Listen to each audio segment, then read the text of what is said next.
Quorum being present, the special town meeting will come to order. Would you all please stand for the Pledge of Allegiance?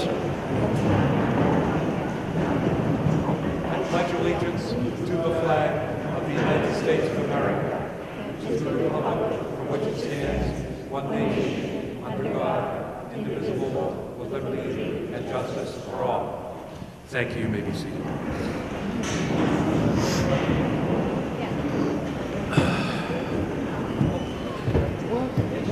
I've been advised by the town clerk that the warrant has been properly served. I would entertain a motion to dispense with the formal reading of the warrant. It's been moved, it's been seconded. All those in favor signify by saying aye. All those opposed, so voted and declared unanimous. I have nominated Peter Toppin as assistant moderator for this meeting and would entertain a motion to appoint him. It's been moved, seconded. All those in favor signify by saying aye. All those opposed, so voted and declared unanimous. Would the assistant moderator and the following tellers please stand to be sworn by the town clerk? And Madam Clerk, I'll let you read the list. Chris Maraki, Tom Edwards, Linda Plowman, Peter Toppin, Susan Frankel, Pam Mullen, Florence Florence, Ann White, George Kelly, Penny Scott Pipes. Please stand and raise your right hand. Do you solemnly swear to faithfully and uphold the position to which you've been appointed? Thank you. Thank you, Madam Clerk. Thank you, Peter and tellers. Could we have a round of applause for those folks because they do work hard.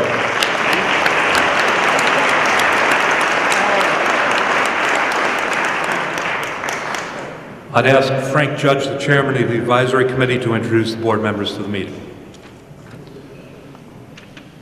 Thank you, Mr. Moderator.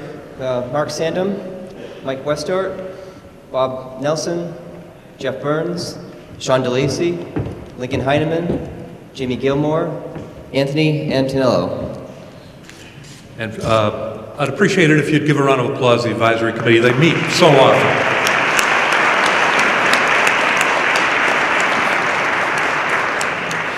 I'd invite Chairman Danahy to introduce the Board of Selectmen.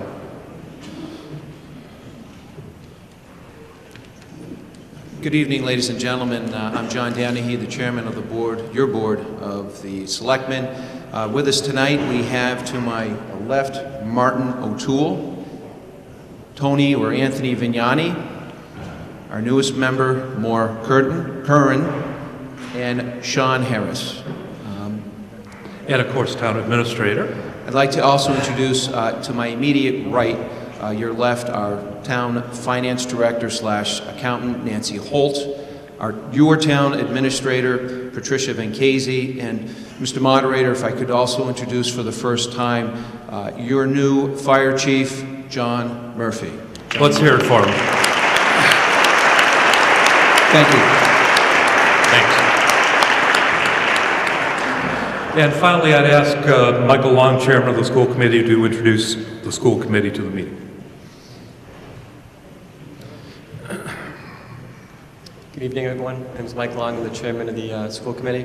Here tonight as well is Robin Laverne, Rich Hebert, Janet Taylor, and Brenda Bowen. Superintendent John McCarthy is also here as well. Thank you. Let's hear it for the school committee.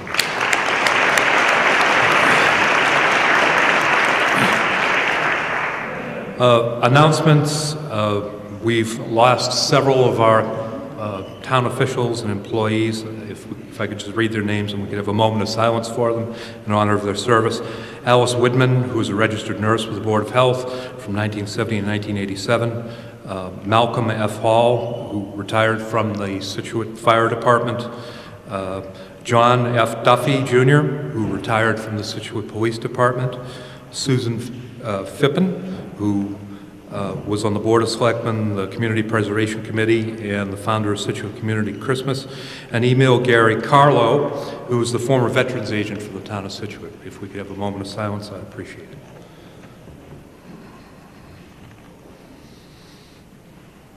Thank you. My name is Richard Bowen, and I'm the town moderator. The moderator chairs the meeting and decides questions of order. I do not vote on articles. Please let me take a couple of minutes to explain the rules of town meeting.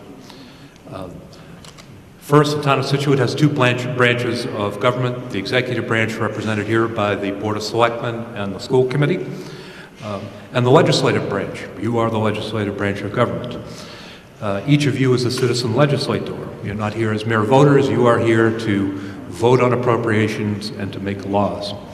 The executive branch boards, whose members are our guests here today, have made certain requests to you asking for your approval. Those requests take the form of articles in the warrant. The purpose of this meeting is to allow you, the citizen legislators, to review these executive branch requests. You are within your rights as citizen legislators to question the executive branch and then to act upon the requests as you see fit.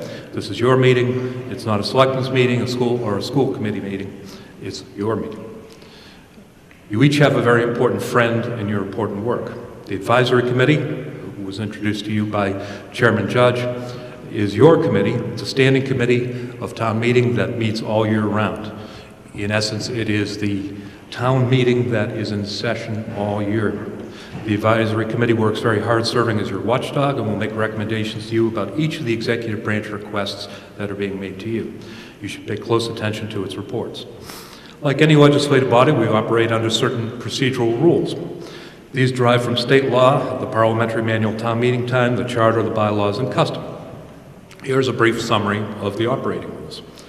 First, all non-voters, except for professional consultants advising town boards, must sit in the non-voter section in the left front bleacher. I don't see anyone over there, so I'm going to assume everyone here is a voter. If you're a non-voter, well, there's some comfortable seats for you up there. Not really. Ordinarily, only registered voters may address the meeting. However, I will assume the consent of the meeting to allow non-voters to speak, provided they are duly recognized and unless a timely objection is raised. Persons wishing to address the meeting must, I repeat must, each time rising to speak, identify themselves to the meeting by name and address. This traditional courtesy shows respect to those present and helps in the keeping of minutes. Speakers representing a board, community group, or client should state this relationship prior to the meeting, or prior to addressing the meeting. If you are an article sponsor, make your motion before you make your speech, otherwise I will rule you out of order. After making a motion, an article sponsor will be allowed up to 10 minutes for a presentation. Sponsors of resolutions will be allowed 5 minutes. We don't have any of those tonight. Sponsors need not use the full allotment of time, and at this time, potential speakers are reminded that town meeting has always respected the proverb, brevity is the soul of wit, even though I apparently seem to be violating that principle. All motions must be seconded, and no motion is in order until it has a second. Town meeting members are encouraged to speak from the center microphone. I will attempt to recognize members in the order that they arrive at the various microphones. Only after recognized by the moderator may a member address the meeting. Shouting out from the floor or speaking without recognition shows disrespect to your fellow town meeting members and will not be allowed. Speakers from the floor are allowed 5 minutes on the first round of discussion on an article and 3 minutes on the second round. A speaker from the floor who wishes to address the meeting for a second time on an article must wait until the persons who have not yet spoken have had their turn. Speakers, please confine your remarks to the motion that is on the floor. Discuss only matters of general interest. Do not indulge in personal discussion or in any way impugn the motives of a meeting member. You may ask questions of any town official through the moderator. Be advised that a town official may choose not to respond or may respond in a way that you find unsatisfactory. Neither the moderator nor this meeting has the power to compel an answer, in which case your sole recourse is to draw your own conclusions from the quality of the response and to vote accordingly. Should you tire of debate, you may choose to suffer in silence, or you may offer the motion, I move the question. That is a motion much beloved of the audience. Please remember that this important procedural point, you may not make a motion to move the question after making a speech. Please just make the motion and save your speech. A point of order relates only to questions of procedure and is not a mechanism for reviving an article or prolonging debate. There are no points of information. A question about an article should be raised only during the debate on that article. On voice votes, I listen to hear whether the motion passes or fails. If you question my call, please rise. If 7 or more voters rise, I will ask for a teller-counted vote. So far, I can tell you I don't think I've got one wrong, but I'm getting older and my hearing's going, so who knows. The tellers will count only those in the bleachers or floor seating sections. Persons standing away from the seating will not be counted. Section 20,150G of the bylaws allows the moderator to declare two-thirds votes. If the moderator's declaration is immediately questioned by 7 or more voters, we will take account. The acoustics in this room are bad. Anyone having trouble hearing me or the speakers may move to another section. Please silence your cell phones. A wireless microphone is available to those of you who wish to use it as opposed to going up to a microphone. If you wish to use the services of the runner, please just raise your hand and I will send Ryan, the runner, to you with a microphone. We have no honorary resolutions. And finally, Representative Jim Cantwell is, there you are. Yeah, I see you over there on the side. Representative Jim Cantwell is here, and if you could give him a round of applause for coming.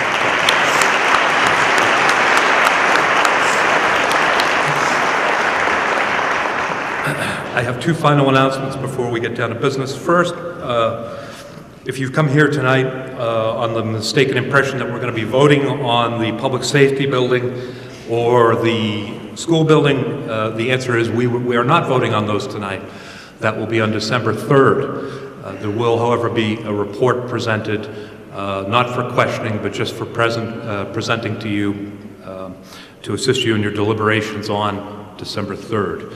Also, I've been informed that Article 12, which is the proposed land swap on Route 3A, will be subject to a motion to indefinitely postpone. So if you're hanging in there for either those school, public safety, or land swap votes, now you know how those will go.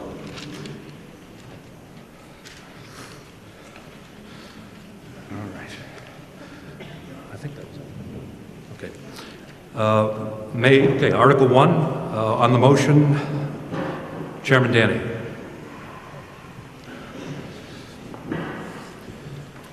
Mr. Moderator, I move the town hear any reports of town officials, officers, or committees.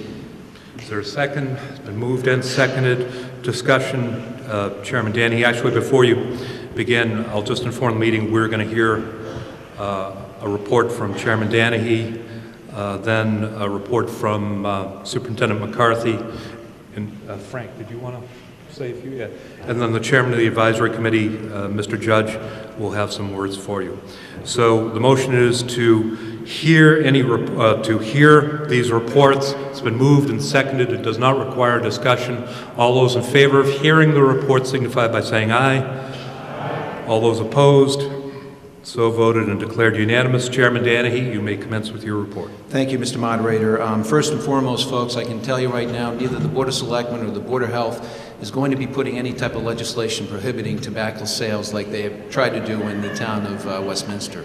I'm here briefly for 10 minutes, and there's an awful lot I could cover, but I'm not going to because we're going to have a town meeting in 3 weeks as of yesterday. So mark your calendars, Wednesday, December 3rd, here. We're going to be dealing with two major issues that are going to be confronting the town that you've heard a lot about. First, I want to let you know that I want to update you on some of the water issues that you've seen and certainly driven over, and the library issue that we voted last year, just to kind of get you up to speed. With respect to both these proposed, or the currently proposed projects, as well as the proposed projects in the next 3 weeks, the first thing you have to have is you have to have a fiscal budget that's sound. Fiscally, we as a town, we are in very good shape. We have been in good shape. And when we take a look at our present expenditures and what the receipts we have received, we are not at a deficit, which is a very good thing, not just for now, but on an ongoing basis. That's the way we've been operating. One of the things that I think you need to be aware of is what's called our bond rating. That's basically trying to get a credit report from a lending institution. We are rated AA+. 18 months ago, we were at AA. Now we're at AA+, which means that in the event a bonding company or some kind of institution decides to lend us money for capital expenditures that we are proposing, not just for the near future, but the long-term future, you need to have good credit. If you don't have good credit, you're going to get a high interest rate if you decide to loan money to a town that has low credit. We have very good credit. We would like to try to get even better to a AAA, but nonetheless, we are at AA+. Now, the reason why I'm mentioning that is that we are a worthy investment from the lending institutions. And as far as our financial position, to undertake capital projects that we're presently doing, but proposing, we are looking forward to probably get low interest rates. So the first thing I'd like to address is the current town issues that we're facing. Right now, last year, we undertook a $22 million water improvement process that's taking 4 years. We've just finished the first phase. $7 million has been expended, and we anticipate completing the project in 3 years. It's a 3-year phase. The reason why there's an additional year is because after the roads are dug up, you got to let them settle. So for those people who are driving around town and saying, gee, these roads are pretty poor, we've got a temporary coat on them, and next year we will dig them back up, put a very good coat over it, and it'll be finalized. But we have to ask you to indulge this process for the next 3 years. In addition to that, we're paying for that through your increased water rates. With respect to the library, we passed that last year, you passed that last year. The shovels are going into the ground in February. It's anticipated it will take 14 months completion to do it.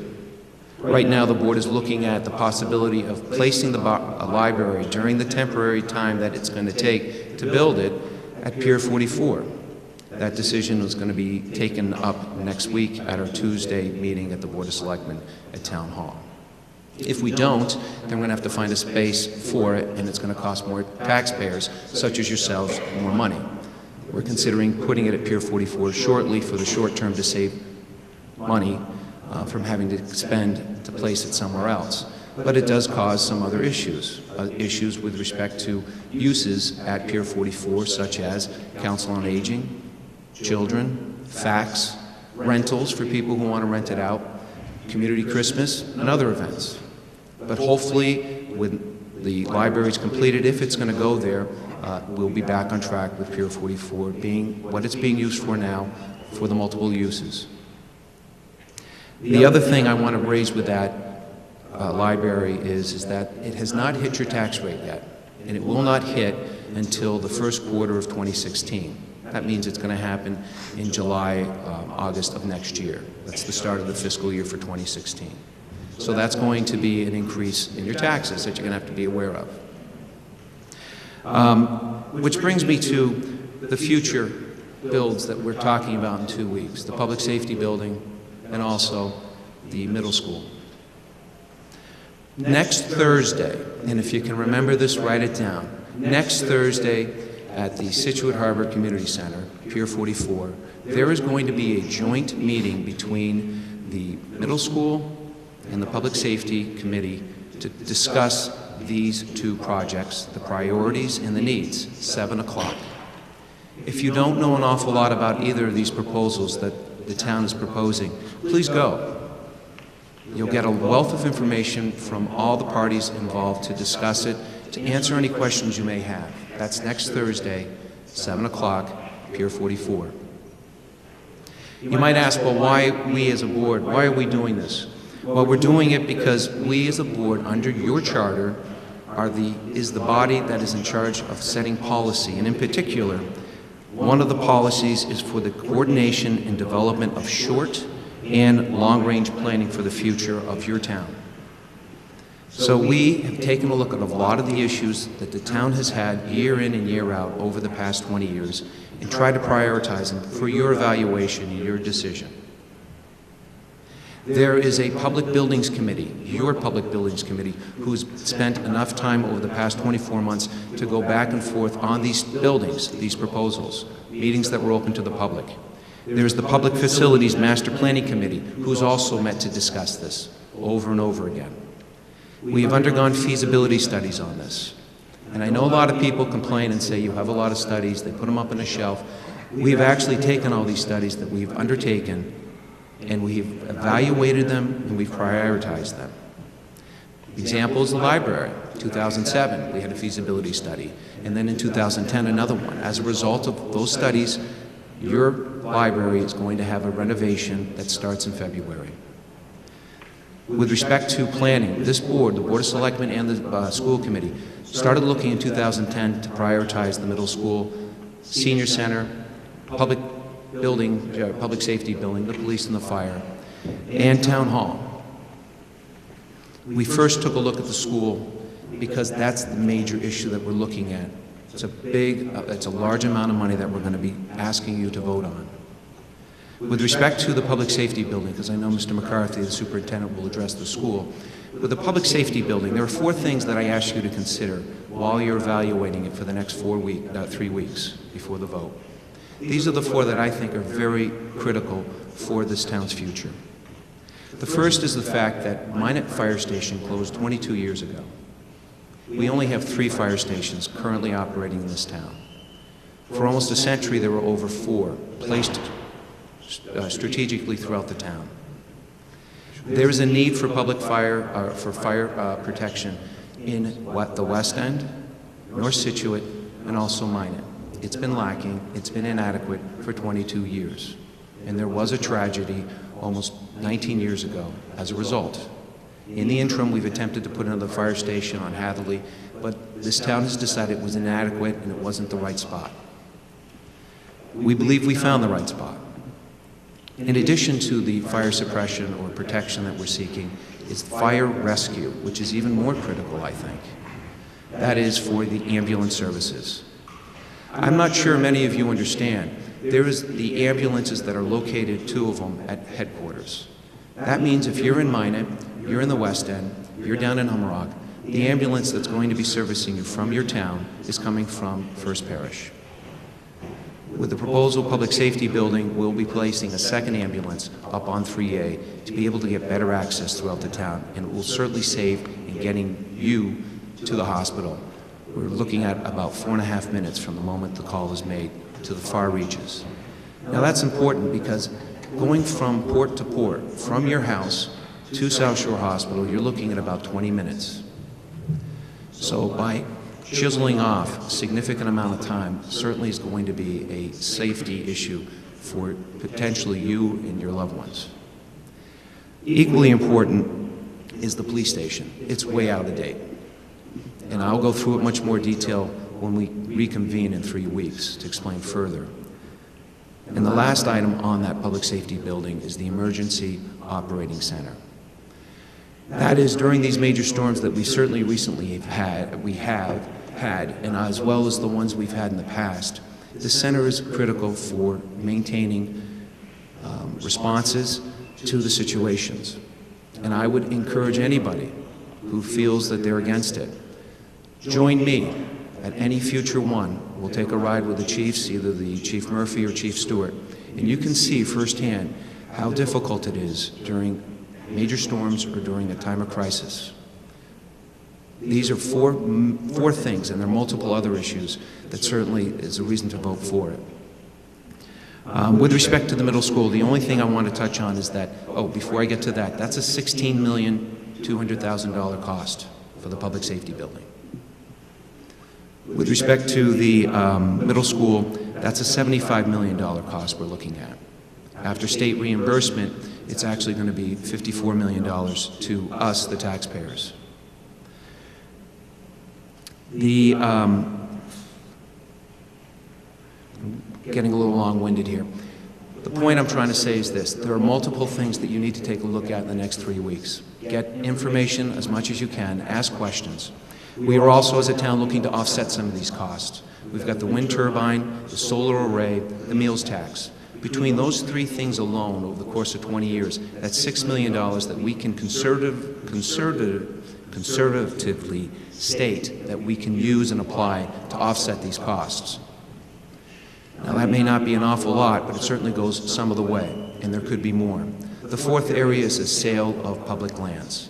Certainly is an article tonight that's going to be addressing that issue, and the board has voted against it. But nonetheless, I commend people for trying to think outside of the box, because going forward in this 21st century, we need to do that.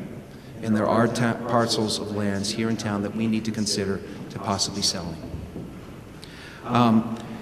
With respect to the final thing I just want to let you know is we're looking at debt exclusion overrides, That means that if the town were to go forward with it, it would go for the period of the override, and then it would be terminated. It's not an operating one that goes on in perpetuity. So generally, they're 20 years. If we opt as a town to do it for 25 years, the exclusion overrides would go for 25 years. There's a possibility we could opt for 30, but we don't think that's prudent. Finally, as I said, if any one of you have any questions, John, how many finalies are we going to have? this is it, sir. I'm teasing you. I know, I've gone on for 15 minutes. The point is this. Feel free to contact me. Feel free to contact any other Board of Selectmen or any member of the school committee, superintendent, town administrator, anybody. Just ask any questions so that we can answer for you. You need to be fully informed. It is a very important moment in this town's history on Wednesday, December 3rd. Whether you're for it or against it, but at least be informed for it. Because every seat in here will probably be filled. And for posterity, for your town's posterity, I think you all want to be able to say I was there for that moment. Thank you. Thank you, John.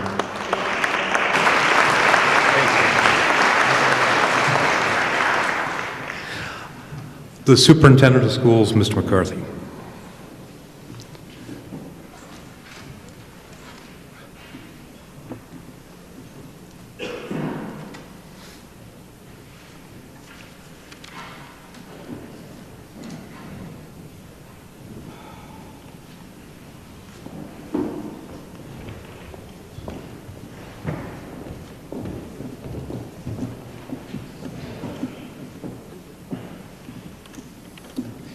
Good evening. Tonight I am joined by Robin Laverne. Robin is on the school committee. She is also chair of the school building committee.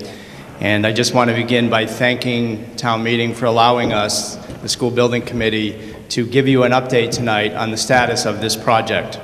I would also call your attention to the screen to my right. There'll be additional information other than what I'm saying here. So I encourage you also to look at, if you can see it from there, to be able to read the screen. Tonight, we will briefly review the process we have gone through, the plan that resulted from that process, the estimated cost of the project, and the choice that will be presented to the voters on December 3rd. To begin, the School Building Committee is a function or a requirement of the Massachusetts School Building Authority. I call your attention to the screen to be able to see the members of the School Building Committee. There are 17 members who have basically dedicated over a year's worth of time here to evaluate all of these projects, to look at which one would be the best one, the best educational solution for the town of Scituate at the best price we possibly could do this project at.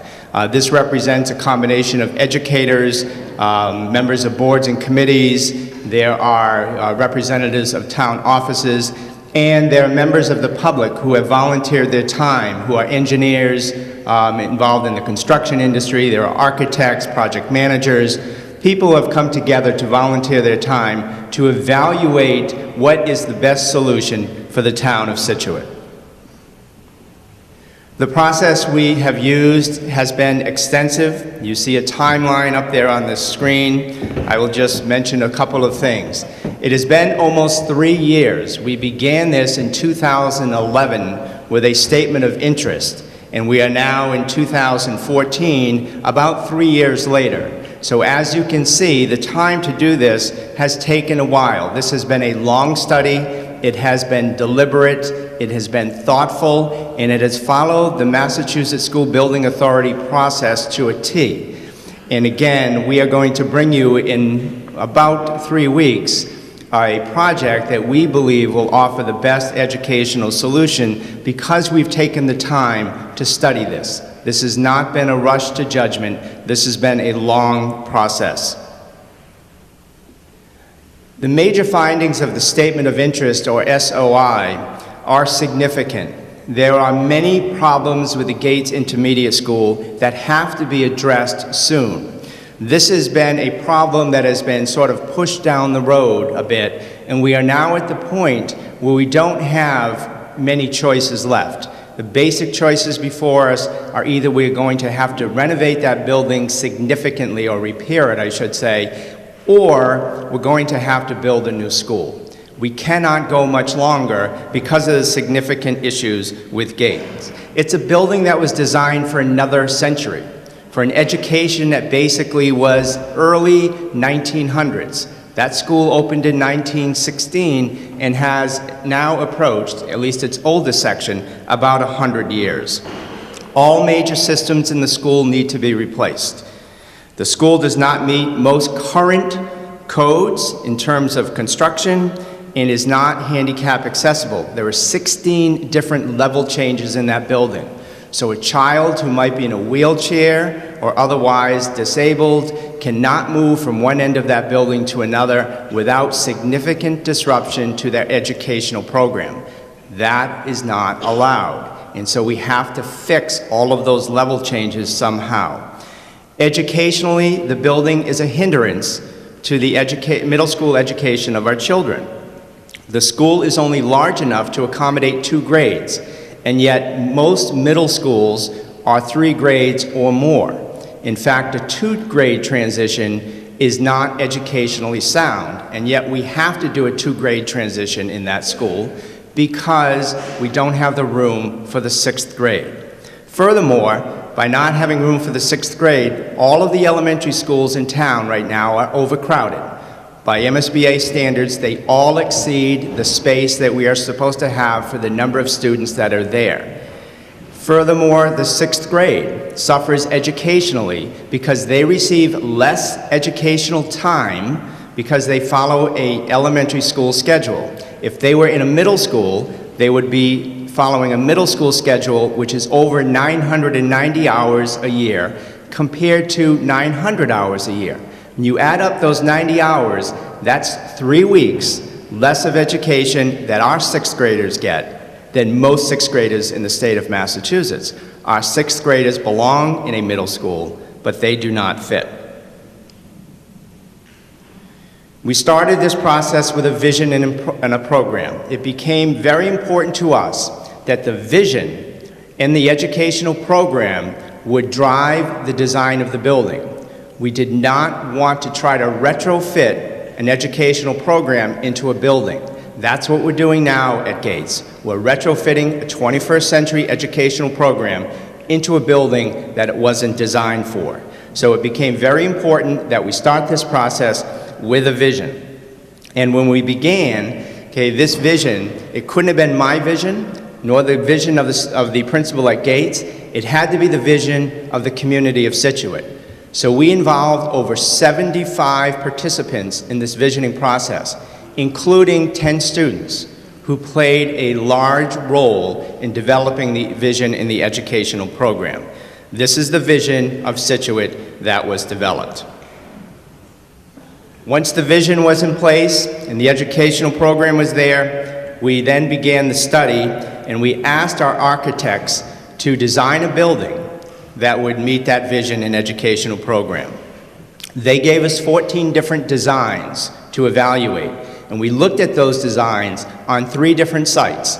We looked at the Ellis Estate site, basically on the corner of Manlot Road and 3A. We looked at the current Gate site, and we looked at the high school site. So there were 3 sites evaluated, and there were different designs and different locations on each of those sites, 14 in all. We narrowed this down to 4 semifinalists, 2 on the Gate site, 1 on the high school site, 1 on the Ellis site. And then we took those 4 out to the public. We went to every committee and board in town to get their opinion. We had 3 public sessions where community members were allowed to come and talk and voice their opinions on which was the best solution. And overwhelmingly, the choice as the best educational option was to locate the new 6th through 8 middle school on the Scituate High School campus. So that is the design that we will put before the voters, because that was the design that this feasibility study led us to. As far as the project itself, it calls for a 2-story middle school building, which will be located to the south of the high school. That's the front First Parish side. It's between the high school and the vernal pool. The vernal pool became a real challenge for us because we had to stay 125 feet away from that pool. And so in order to design a building 125 feet from that pool, we had to back the building up into the high school. The school will be designed for 710 students. That number comes from the MSBA. They do an enrollment projection and they tell you what your number is. What was important to us, and we challenged the architects to do this, was to design a building that was flexible to expand within itself so it didn't have to be added on to in future years. So we are quite comfortable with the fact that this building can accommodate more students if we have to. If Scituate experiences another population growth in terms of student enrollment, we feel comfortable the plan that we'll present before you can grow. We had to take over part of the high school. In doing this, we're taking over a small section of the high school to the front of the building that is basically underutilized by the high school, and we're also taking over the high school auditorium and repurposing it for middle school space. We have to do some work in the high school because we're taking over part of the high school. Because we're taking over the middle school auditorium, we are going to have to build a new high school auditorium. The high school auditorium is an integral part of this project. You can't do one without the other. They are integrally connected, so it's important that the high school auditorium becomes part of this project. Furthermore, we're going to have to renovate some space for high school arts because we are taking down that part of the building. And so those parts of the high school will be either new or renovated. The high school does gain from this project because they get a 750-seat auditorium. The community gains from this project because you get a 750-seat auditorium instead of 410 seats. We might be there tonight instead of here in the gymnasium if we had the auditorium. I'm going to turn it over now to Robin, who will take you through the cost of this project. She will explain the cost and the reimbursement from MSBA and what some of the choices might be. Hello, thank you. My name is Robin Laverne. I'm the chair of the school building committee. And I'm actually going to skip ahead. I think we're running over our time. Mr. Dennehy already stated that this project was voted on by the school building committee, school committee, and Board of Selectmen unanimously not to exceed $75,750,000. And $750,000 of that was already appropriated at town meeting for the feasibility study. So this is a $75 million project, of which we will get just under $21 million from the MSBA in reimbursement. So the town share is just over $54 million.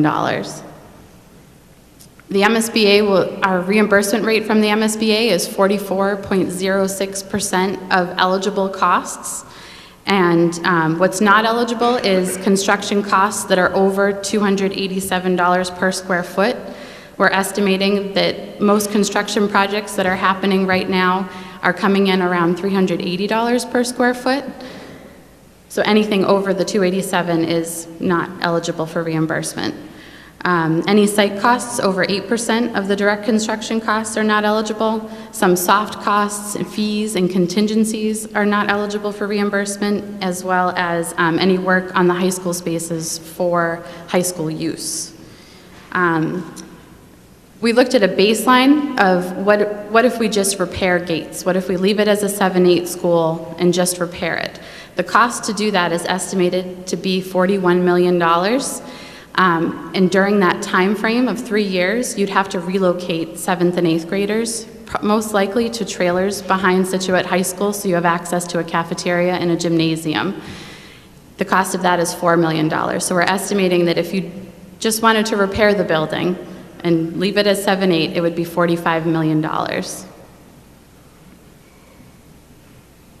And so there really is no no-cost option.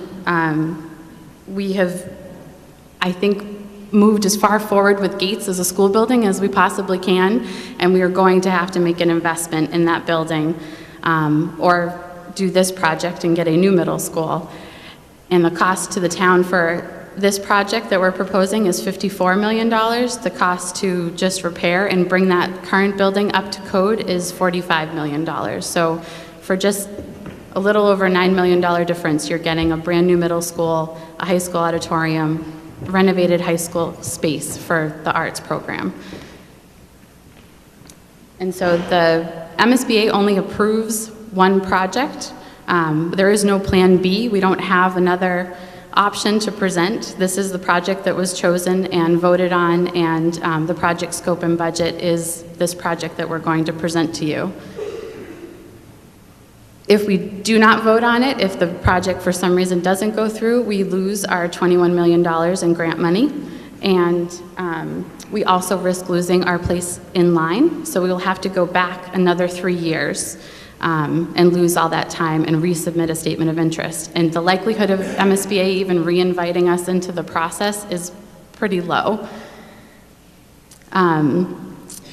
So thank you, and I hope to see you all on December 3rd, and I appreciate your support with the project. Thank you.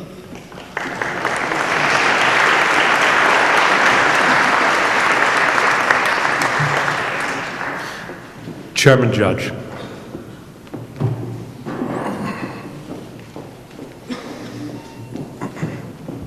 Thank you, Mr. Moderator. I'd like to say first, it's nice to see so many residents coming out to town meeting. This is our town, and it's important residents come out, remain informed, and voice their opinion. Efforts have been made to strengthen the town's balance sheet, build up the balance of free cash, and maintain a strong bond rating. The town's bond rating, which is considered when the town looks to obtain interest rates from the market for long-term bonds, and thus the debt service the town ultimately pays, remains a AA+, which is just one notch below the top rating of AAA. Town officials have recognized there are buildings that need to be addressed and have taken the appropriate measures to have committees formed to analyze them. One example is the Master Planning Committee and the research they performed with many town-owned buildings. Money was appropriated for a seniors' need assessment as part of last year's annual town meeting. This needs assessment is expected to determine what is needed by seniors in terms of space, accommodations, etc. The current facility on Brook Street is not considered by really anyone to be suitable or sufficient for the needs of Scituate seniors. Other examples of significant improvements voted by you, the residents, is the library renovation project, the replacement of about 24 miles of water pipes in the town to improve the water quality, as well as the construction of revetments and significant amount of money allocated to seawall protection, to remain a few. Going ahead to the special town meeting on December 3rd, there'll be two important articles put before you. One is to fund a new public safety building to combine both police and fire into one building. The other article is to co-locate the middle school next to the high school. The advisory book, which is in the process of being put together for the December 3rd meeting, should be made available to you during the week of November 24th. Before you tonight are 15 articles proposed by the selectmen and also one article by a petitioner. You have the ability to voice your opinion and support or otherwise for each of these articles and to also ask questions. As a reminder, the advisory committee meetings are open to the public to attend. The agenda is posted at least 48 hours before the meeting, and we would appreciate attendance from anyone who's interested in hearing these articles. We frequently only hear from those who are in favor and never those who have a differing opinion. So we as a committee do our best to research all the articles, but we certainly appreciate hearing from someone who isn't necessarily in support of an article. Even if you just want to listen, you're welcome to attend all our meetings. Thank you.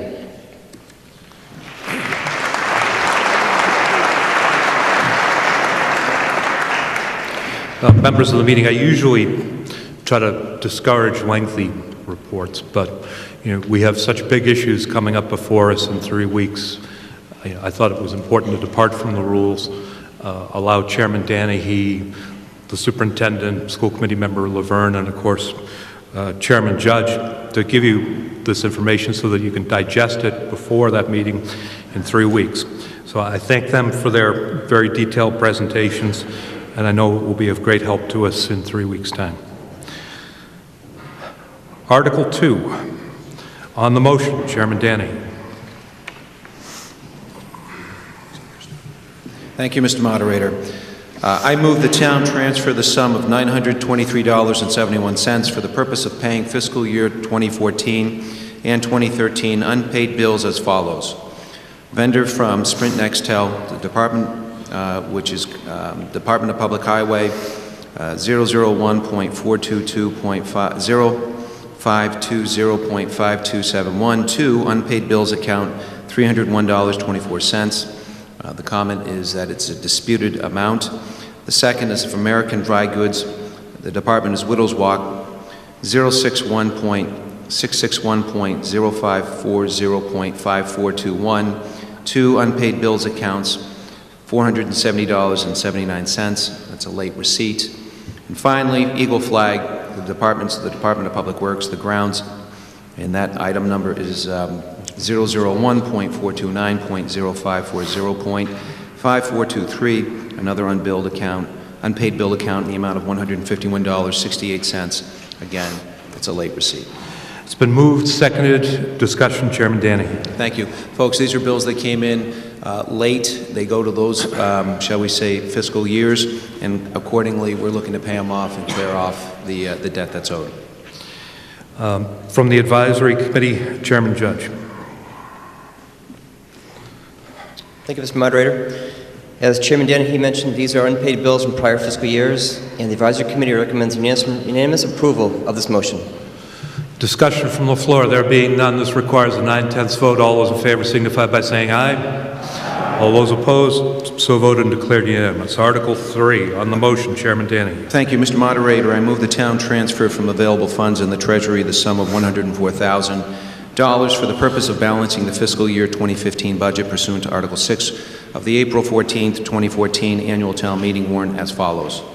From the wastewater treatment department, or the wastewater treatment from personal services sewer to technical services, $70,000.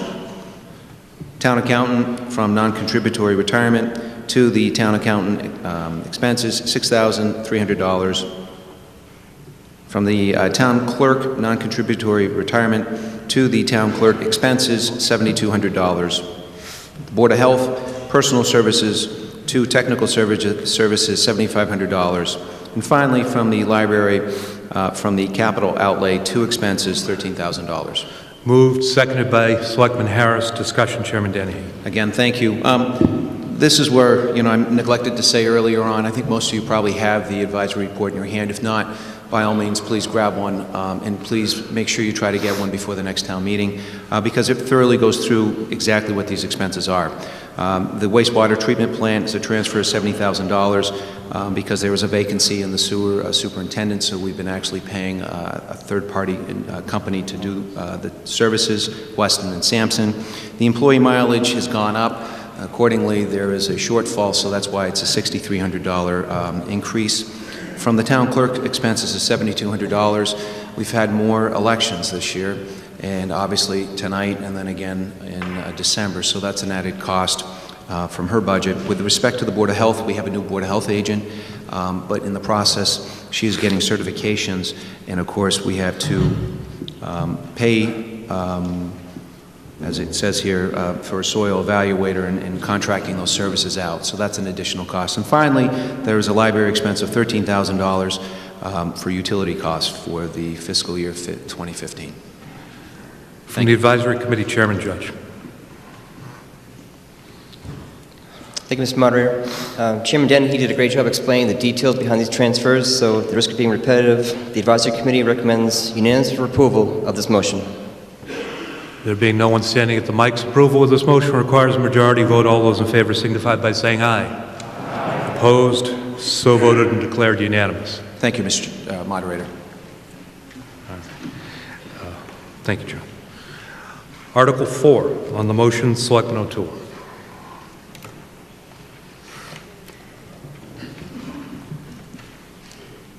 Mr. Moderator, I move that the town appropriate from free cash the sum of $66,238 for the purpose of paying the town's required 25% cash match portion of funds to be received from FEMA, Federal Emergency Management Agency, for the roadway repair work associated with Hurricane Sandy on Glades Road, Rebecca Road, Oceanside Avenue, and Central Avenue. It's been moved, seconded by Selectman Harris. Discussion, Selectman O'Toole. Yeah, basically this project, we're getting $198,711 from FEMA, and our match is, as I said, is $66,238 to get these roads, which are desperately in need of repair. From the Advisory Committee, Mr. Heineman.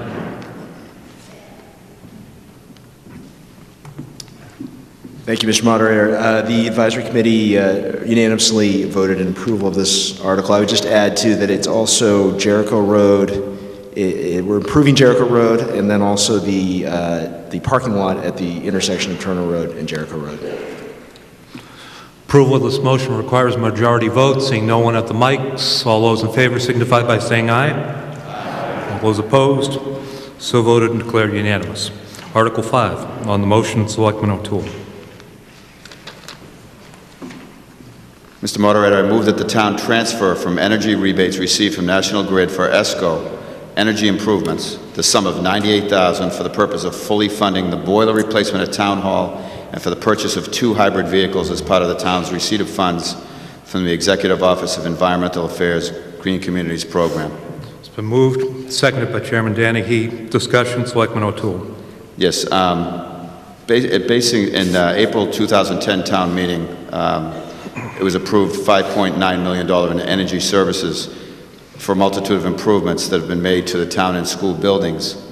And this year to date, we've received $130,800 in energy rebates.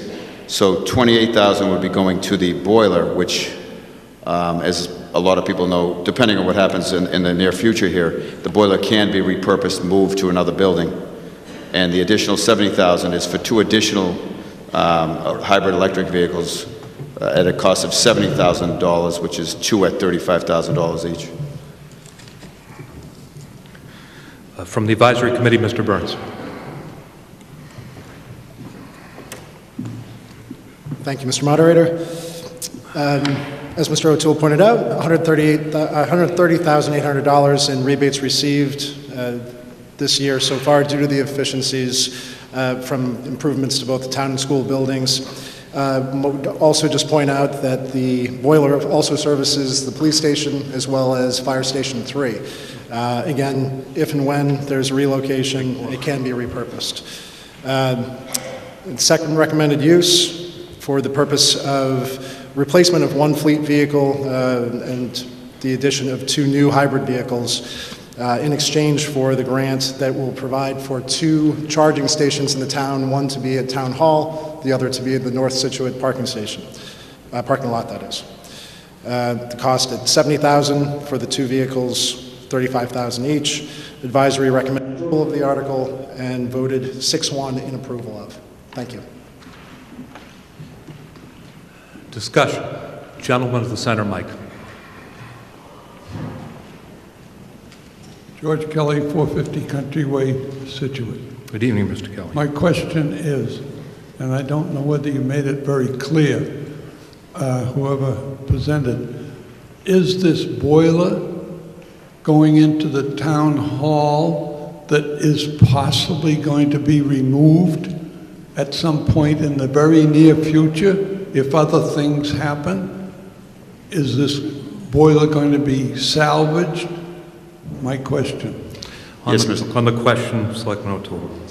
Yes, Mr. Kelly. Actually, I did point out that it can be repurposed. It can reasonably easily be moved to a new facility, and that's being kept in mind. Thank you. Further discussion. There being no one at the mic's approval of this motion requires a majority vote. All those in favor signify by saying aye. Aye. All those opposed, so voted and declared a unanimous vote. Article 6 on the motion, Selectman O'Toole.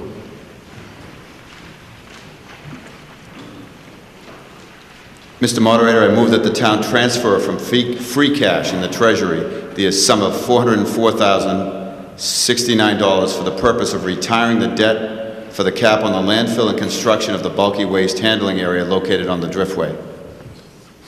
Is there a second? Selectman Harris seconds it. Discussion, Selectman O'Toole. Yes, basically, this was a 20-year bond that was taken out between March and September 2005. This article would transfer $404,069 from free cash to pay this off. There'd be an advantage because we've been paying this for the past 10 years, $100,000 per year, and paying off this balance of the debt would free up $100,000 for the operating budget general fund. And it would also, probably even more importantly, is reduce the town's current debt service load. From the Advisory Committee, Mr. Nelson.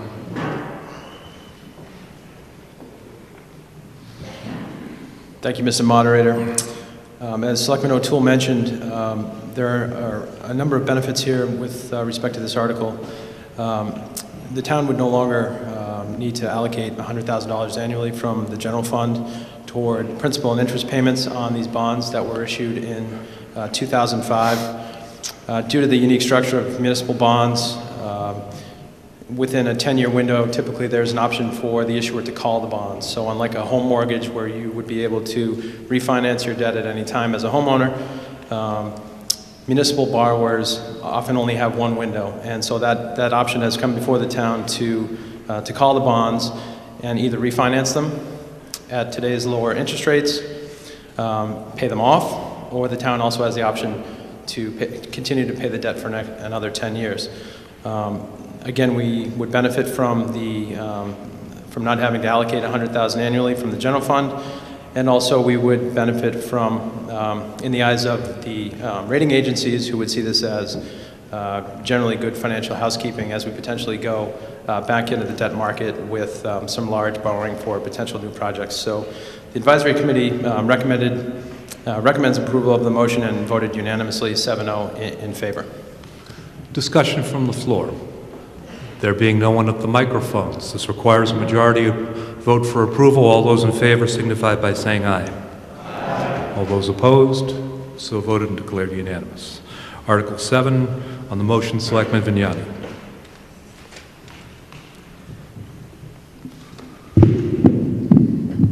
Thank you, Mr. Moderator. I move that the town transfer from free cash the sum of $400,000 into the Capital Stabilization Fund for the purpose of allocating reserves for future capital and/or debt service. Moved, seconded by Chairman Danahy. Discussion, Selectman Vignani. Thank you again. This motion is basically taking $400,000 out of free cash and moving it to a fund that we created in 2012, which is kind of a savings account where we take money and put it there for future large purchases. The times when we used it in the past is when we purchased a fire truck. We put about $400,000, we put $375,000 in there for a $900,000 purchase, and it spreads that cost over several periods. Currently in free cash, we have $2.7 million, so this is a prudent decision in the opinion of the board. The board voted unanimously 4-0 in approving of this motion. From the Advisory Committee, Mr. Gilmore.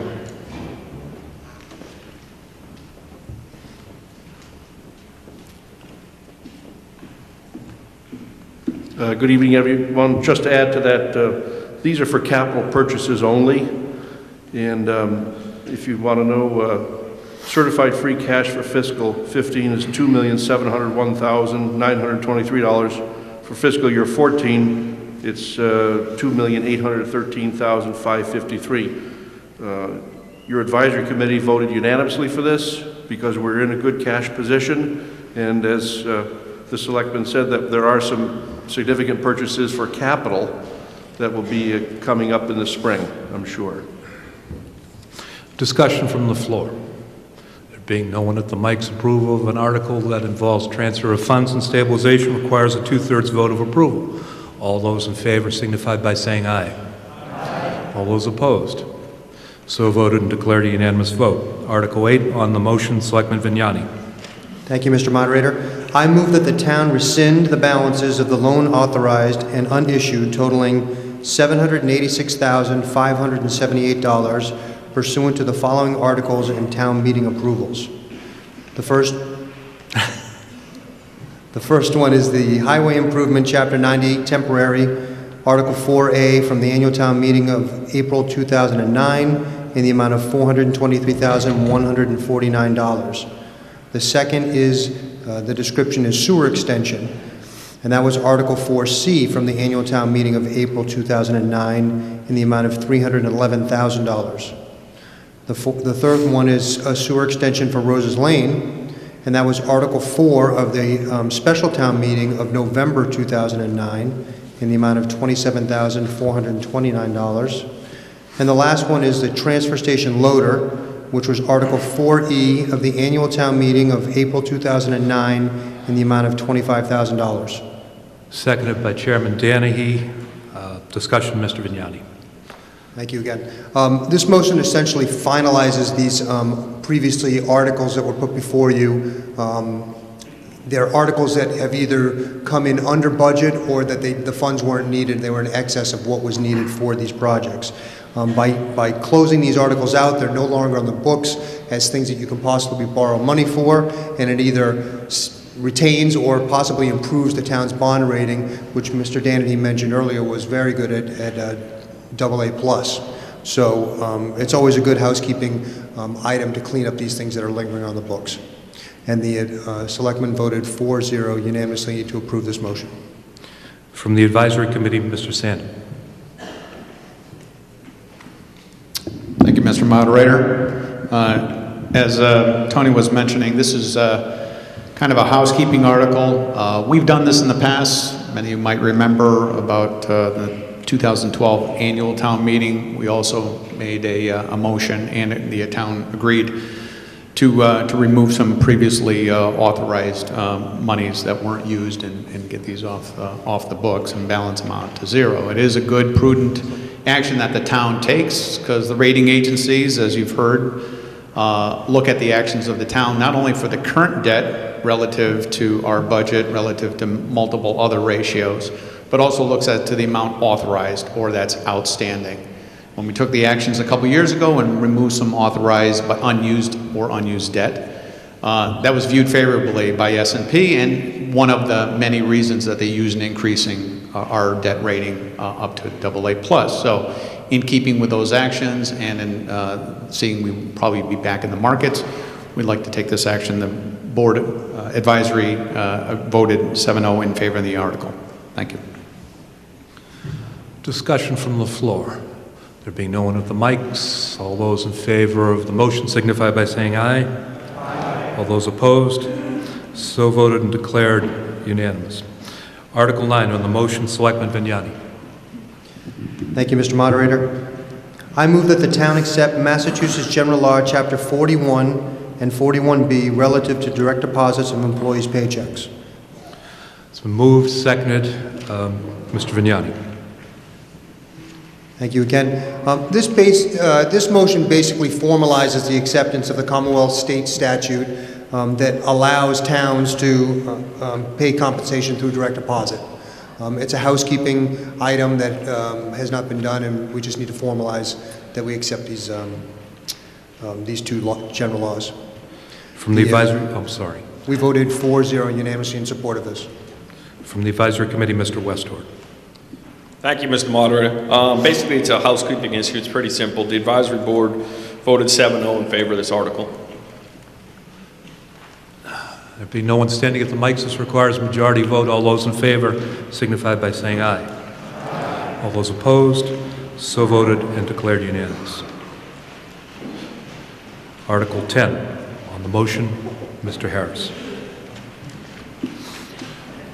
I move that the town authorize the Board of Selectmen to execute and deliver a release of easements to the Appleton Field, so-called described in a deed from William L. Litchfield to Elise W. Carter, dated October 26, 1914, recorded with the Plymouth County Registry of Deeds in Book 1192, page 519, and shown as dotted lines on Land Court Plan Number 5122A, filed with the said registry and or any relocated location on subject property. Is there a second? Seconded, Chairman Danahy. Selectman Harris. The purchase and sale agreement said that we would not take this easement over an abutter's property, but at an annual town meeting, the wording was left out. By making this vote tonight, we can conclude this transaction. From the Advisory Committee, Mr. Burns. Thank you, Mr. Moderator. As Mr. Harris said, this is basically a housekeeping item. Again, a town meeting vote is a prerequisite to allow for the Board of Selectmen to extinguish the easement. The Advisory Committee voted unanimously in favor, 7-0. Thank you. Gentleman to my right. Oh, Mr. Dennis, you're not waiting to speak, okay. Lady to my left. Allie Walsh, 426 Country Way. If this relinquishment of the easement goes through, I thought we owned the Appleton Field. How do we get to the Appleton Field? We have an easement, it's just going to change. We're not going to have to go over the abutter's property. And if Frank Snow from the Conservation Commission wants to clarify that more. To answer the question, Mr. Snow. I'm sorry. If I could help with that. When the town of Scituate voted to acquire the Crosby parcel, which is east of the Appleton Field, we agreed to build a new road into the Crosby property and thus be able to access the Appleton Field. This cart path or right-of-way that currently goes into the Appleton Field passes right beside a home that's owned by the Crosby family. And so this will make access to the property that the town already owns a lot simpler and will afford better access for groups, the farmer that uses the field, and just public access in general. You all set, ma'am? Okay. Any other discussion? There being none, approval of this motion requires a 2/3 vote. All those in favor signify by saying aye. Aye. All those opposed? So voted and declared a 2/3 vote. Article 11, on the motion, Selectman Harris. I move that the town authorize the Board of Selectmen to convey the parcel of land as described in the deed of E. Wilson Blake to the town of Scituate, recorded in the Plymouth County Registry of Deeds at pages 512 and 513 of Book 1916, to William J. Dolan as trustee of the 169 Jericho Road Realty Trust, and to accept in consideration, therefore, the parcel as described in the deed of the town of Scituate to E. Wilson Blake, recorded in the Plymouth County Registry of Deeds at page 512 of Book 1916. Seconded by Mr. Vignani. Discussion, Mr. Harris. Back in 1946, an annual town meeting voted to swap properties with the landowner. Over the years, the town continued to use his portion. Now, the current owner may want to sell their property. He's afraid that this might be seen as an adverse possession and jeopardize his title. He'd like to have it reversed. Town council has reviewed it and doesn't see any problems with this. I wish there was the overhead I could show you, but it's basically what I'm talking about. It's the Sand Hills parking lot on Turner and Jericho, and there's a little corner of it that we're talking about. And the person that owns the property, it's another parcel that's not connected to it. So it really makes sense. I don't think you have it in your handout. From the Advisory Committee, Mr. Antonello.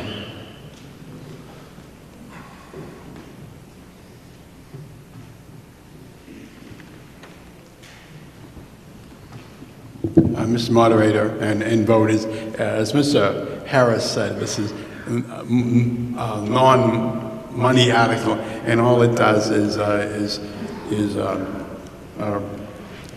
rescind the exchange of property that was made in 1946.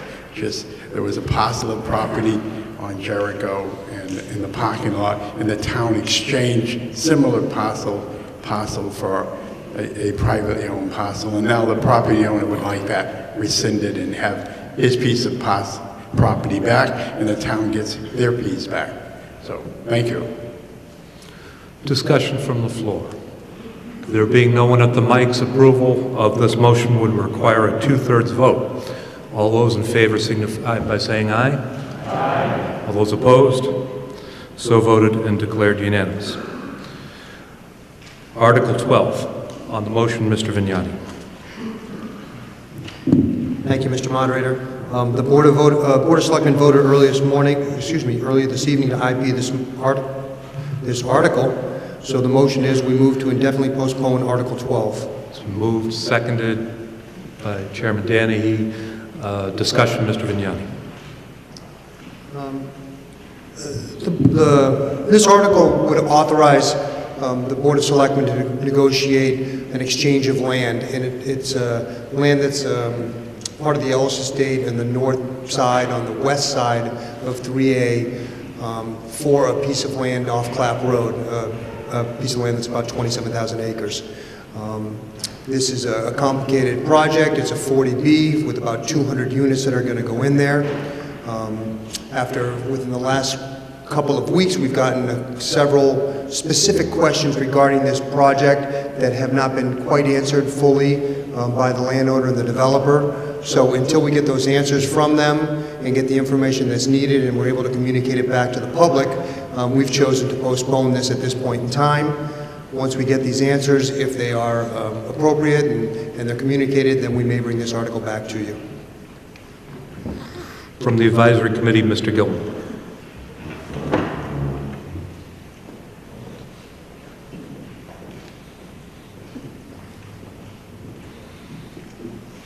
After reviewing the list of questions that were offered that do need to be answered, such as property values, we also support this postponement unanimously. Discussion from the floor. There being none, motion to indefinitely postpone requires a majority vote. All those in favor signify by saying aye. Aye. All those opposed? So voted and declared unanimous. Article 13 on the motion, Selectman Harris. I move that the town amend its general bylaws, section 20140, time of meeting, by striking the first paragraph. The annual town meeting shall be held on the second Monday in April, and further sessions of said meeting as required to complete action on matters covered by the warrant thereof shall be held on succeeding Monday and Wednesdays, legal holidays accepted, and replace it with, the annual meeting shall be held on the second Monday in April, and further sessions of said meeting as required to complete action on matters covered by the warrant thereof shall be held on any other day that is in the best interest of the business of the town, whenever the needs of the town require. Seconded by Selectman O'Toole. Discussion, Mr. Harris. I guess just the best way to describe this would be just last spring at our annual town meeting, we were all here very late, and had we not completed business that night, we would have had to reconvene the following Monday night. Had the following Monday been a holiday, we would have been Wednesday night, 10 days later. By doing this, we can do it 2 nights, 1 night, whatever we feel is in the best interest of the town. From the Advisory Committee, Mr. Nelson. Thank you, Mr. Moderator. The opinion of the Advisory Committee is that it makes perfect sense to allow the town the flexibility to take care of its town meeting business in relatively efficient and timely manner, and allow for greater scheduling flexibility that this article would allow. The Advisory Committee voted unanimously in favor of this article and recommends approval of the motion. Is there a report of the Bylaw Review Committee? Discussion from the floor. There being none, approval of a bylaw change requires a majority vote. All those in favor signify by saying aye. Aye. All those opposed, so voted and declared unanimous. Article 14 on the motion, Selectman O'Toole.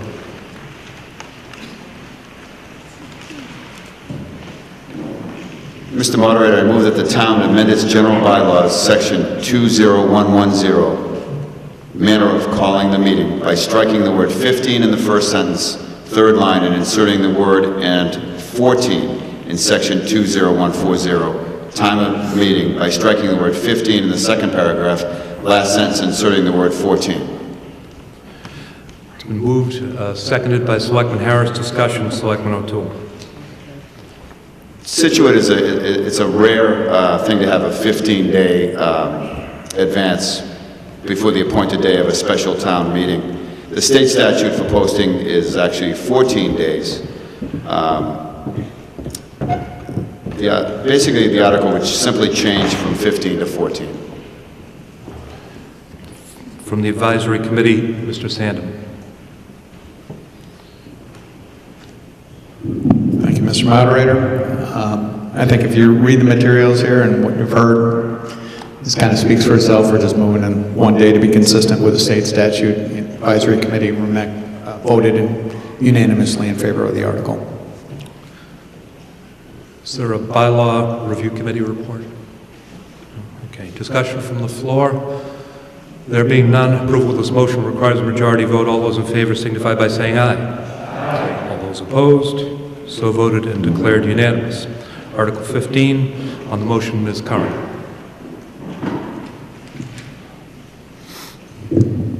Thank you, Mr. Moderator. I move that the town authorize the treasurer to borrow, with the approval of the Board of Selectmen, pursuant to Massachusetts General Laws, Chapter 44, or any other applicable law, the sum of $2 million in the form of a low-interest loan from the Commonwealth's Executive Office of Energy and Environmental Affairs Dam and Seawall Loan Fund to fund the replacement of a portion of the seawall at Oceanside Drive, approximately 760 linear feet. It's been moved and seconded. Discussion, Ms. Curran. Thank you, Mr. Moderator. As announced to the public on September 2nd, and as a result of the combined effort of our DPW, the Seawall Committee, and Representative Jim Cantwell, Scituate has been awarded $4 million in the form of a $1.8 million grant and also a $2 million low-interest loan. This grant was awarded to us as an alternate source of funding to repair the seawall, as mentioned in the motion, that is greatly needed along Oceanside Drive. The project consists of approximately 760 linear feet along Oceanside Drive and will require additional easements to be obtained in order for the construction to commence. The board voted unanimously in support of this motion 4-0. From the advisory committee, Mr. Hyde.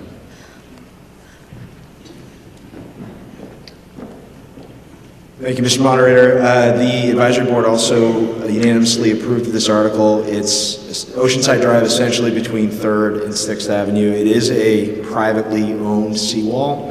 However, it is has been identified by the DPW, and the seawall needs repair plan as having a D rating, so just about failed rating. So the seawall is definitely in need of repair. May I have the report of the Capital Planning Committee, please?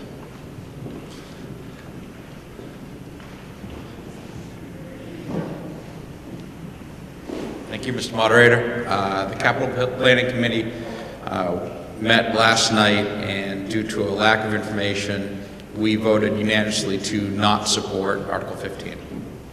David, tell them who you are. David Capel, I'm the chairman of Capital Planning, and the members on the committee are Frank Nash, Tony Machini, Chris Karsha, and Jack Whitaker. Thanks, David. Ms. Curran has asked for the favor of the floor. Selectman Curran. Thank you, Mr. Moderator. The Board of Selectmen would just like to note and sincerely thank Representative Jim Cantwell. When this award first came to Scituate, it was only in the form of a low-interest loan. And Representative Jim Cantwell worked very hard to ensure that a portion of it was a grant that we did not have to pay back. So we're very grateful to you, Representative Cantwell, and thank you, and we should all be very thankful for his efforts.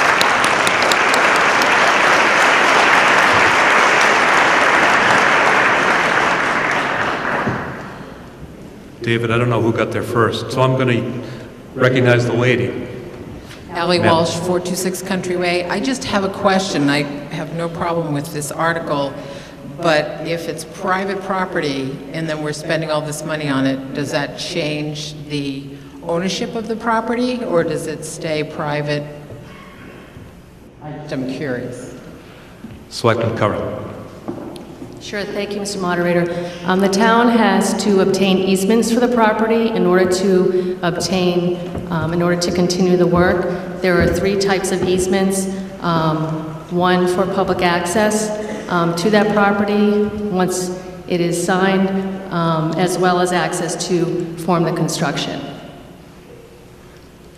Gentleman to my right. Alan Greenberg, 122 Old Oaken Bucket Road. Sir. Recognizing the need for seawall repair as a short-range project. I assume the town is in the process of coming up with a long-term plan for dealing with the impacts of climate change, and I'm curious as to what the stage of that consideration is at this point in time.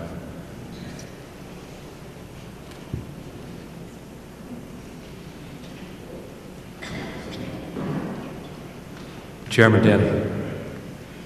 Mr. Greenberg, yes, we have, and we've been doing that ongoing. As far as long-term, there's a lot of issues. There's a Scituate Coastal Coalition that's been meeting almost on a monthly basis. There's also the Seawall Committee that's dealing with it on a monthly basis, sometimes twice a month. So we have, and we are looking at it. There are a multitude of issues out there that we need to take on the long term. In fact, a year ago, we actually had a presentation about potential sea rise impacting the Front Street and various areas. So yes, indeed, the town is well aware of it, and that's the reason why, through the efforts of people like David Ball and others, Kevin Cafferty, we've been looking at it. So yes, we are aware of it. The other thing I was going to make a point is that the capital committee had voted against it. They weren't aware of the information that we had with respect to the $2 million that's free money and the remaining $2 million that we'll be getting at low interest rates. That's the reason why they voted it down. Thank you. Thank you. Gentleman to my right. David Ball, 44 Rebecca Road, and a member of the Seawall Committee. To add just a little bit of information to Mr. Greenberg's question, this wall, I believe, is going to be constructed 2 feet higher than the present wall that's there now, and that wall was built in 1931 or so. I just wanted to, well, number one, I want to thank Jim Cantwell for all the hard work on getting this legislation in place and passed at the state legislature in Boston, but also working very diligently on the behalf of Scituate to get this loan and grant in place. The one thing that I just wanted to make a comment on was I'm always bothered by the comment that when I hear private seawall. This is really not a private seawall at all. This is a publicly built wall. It was built with public funding. It was probably built, as I said, somewhere around 1931. Probably was a WPA project, and probably it was a combination of federal, state, county, and even possibly a little bit of town money at that time. The question is the wall sitting in places on private property? Maybe it is, and that's the purpose of these easements that the town will be getting. But the wall itself, I just think it's important that people understand that the wall was a publicly built wall. It was not built by the homeowners, and I think that's what a lot of people think that they're going to be asked to vote on. It's not. Thank you. Gentleman at the center mic. John Whitaker, 594 Country Way. Through you, Mr. Moderator, to the Board of Selectmen, have we received all of the required easements from all of the property owners who are involved in this project? Do we have those in hand at this point?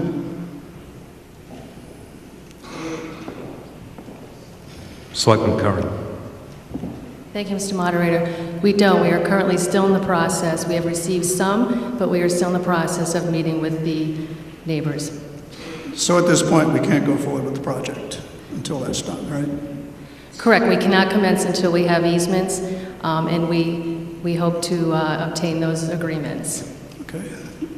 I will finish by to say this is one of the reasons why our board voted not to recommend this, is that these kinds of key questions were still unanswered as of last night. Nobody came from the Board of Selectmen, Town Administrator, any other office to our hearing. And so we are recommending no action. This can wait, perhaps, until the whole act is together. Thank you. Gentleman at the center mic. William Graham, Tilden Ave, a member of the Seawall Committee and the Coastal Coalition. At last year's meeting, we asked the town to appropriate additional monies for seawall maintenance, and although it was not advised by the committees, it was approved at the meeting. One of the information points was that the seawalls are in drastic condition, and we need to move forward, and we need to find a funding basis to pay for these seawalls. This measure, this bill that we've been approved for, will pay for half of the bill, which is almost $2 million of free money. So we're actually paying 50 cents on the dollar for the construction of this wall. This is exactly what the meeting said to us last year to do, to find other sources, and I think we should move forward with it. Thank you. Gentleman to my left. Hi, Bob McDermott, 73 Woodworth Lane. At face value, this is a no-brainer, and I almost feel we're compelled to take $4 million at borrowing at a very low rate. Given the comments of my friend Dave Capel, I do have some more questions because Chairman Danahy said that they didn't have all this information, but I feel like I read that information in the newspaper weeks ago, and these guys voted last night. So I'm really confused. Right, you voted last night? So I'm really confused that doesn't seem like what the chairman is saying really matches up, right? They knew that we had $2 million and we were getting $2 million at a low rate. That doesn't necessarily seem accurate, is what I would say. So I'd like to hear more about why they think we should wait, and I'd really like to understand, again, Mr. Cantwell worked really hard on this, and I think it's important we take advantage of it. What are the repercussions of waiting? If we did wait, the other gentleman said, you know, are the walls in that dire need? Do we have to wait till next town meeting? If we don't do it now, are we done? If we heed their advice and wait because of the prudence of the situation, because we agree with them, what happens? And I'm not convinced that I think we should do that, but I'd like to understand what that means. Okay, I hear two questions.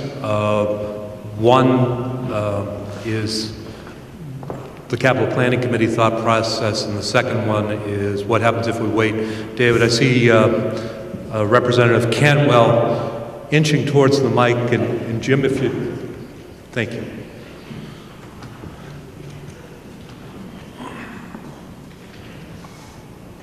Thank you for the question, and I appreciate the opportunity to speak to it. For this grant process, just so folks know, the difficulty statewide getting funds for seawalls, I can't underscore how difficult this has been. Frank Hines, my predecessor, worked on this for many, many years. We had an allocation of $10 million statewide. We're getting $8 million of those $10 million just in Scituate and in Marshfield.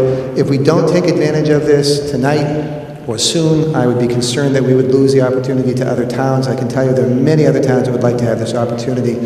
So in my understanding, by the way, for Jack Whitaker's questions or others, the work cannot start until all those easements are signed. It's very important from the state perspective that it then will be public access. People can walk along those seawalls. That would allow access to all of us, and then going forward as well. And if people don't sign in this area, there was a backup plan I think Kevin Cafferty could speak to. There's another area in town. If those folks don't want to take advantage, the state has given us two opportunities, one area in Scituate or a second. So I would strongly urge, I'm not a voter here tonight, but I would want to let people know this is not an opportunity we would get that often, and this $2 million is free funds to us with the other $2 million at 2% interest. Thank you for your time.